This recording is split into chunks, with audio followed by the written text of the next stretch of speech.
Public speaking. Public speaking, Okay. okay. One of my favorite. Public speaking, it always amazes me that, if you look at the statistics on public speaking, people would rather die than speak in front of a crowd. I mean, it's scary how many lists above death the fear of public speaking. Michelle, it's funny you say that because I've worked with numerous men and women who are these icons of companies, large companies, small companies as well, and you think that they're the pillar and the strength of their company, and you ask them, would you come and speak to a group of people, whether it's a small group of people or a large group of people? To me, it's one and the same because I public speak all the time. But they're terrified. They're terrified. Yes. And you would think that with all their training, their schooling, their education, that public speaking would come natural for them. So how do you prepare, let's say, a CEO of a company or, let's say, a staff member of mine to be able to speak? Right. Well, it's interesting because I do near-death experience. To this near-death experience, I do a lot of work with a lot of very high-level executives, and so a lot of times they're brilliant at what they do, but sometimes communicating that message out, they focus on what they're afraid of instead of kind of understanding that when you sit in an audience and the speaker is uncomfortable, you as an audience member are uncomfortable as well.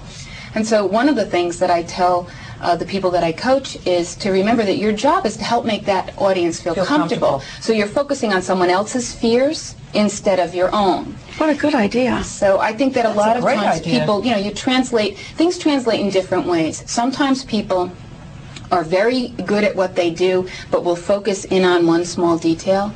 And so when given a broad topic, they flounder with how you proceed with it.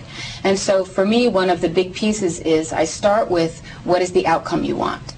Is the goal of the speech to motivate, to teach, to convince, to persuade? Knowing what you want at the end makes it easier to then back up and make sure that every element of your speech focuses towards that end goal. Now, can you have all those elements in your speech? Absolutely. Okay. You can, but there should be one main focus. Right. Yes. So you can probably persuade someone in an entertaining way. For me, that's, I try and batch humor into just about all of what I do. So I try that too. It seems to put people at ease, especially when you're dealing with speaking about things that are scary to people, right, or that are they're very invested in emotionally. Say it's management coaching, and they're very invested in their own success. And so keeping it light helps them to be able to get the tools, absorb them, and then be able to see how it's okay to just test them out. Well, we kind of had a situation at our annual dinner meeting the same night when the president was speaking. Yes. And both Linnea and I had to talk with each other several times during the day because the tone of our annual dinner meeting. We grappled with how much emphasis do we put on the war? Do we mention it? Right. So that was that's another element too. So you're out there actually celebrating the success of the community service award, but yet having that air about the 300 people in the room, and we didn't want to be so excited that we didn't want people to think that we didn't forget what was really happening outside of the four walls of our annual dinner meeting. And that's another very good point, because one of the elements of a successful speech or program or training session or just even impromptu speaking engagement is to know your audience.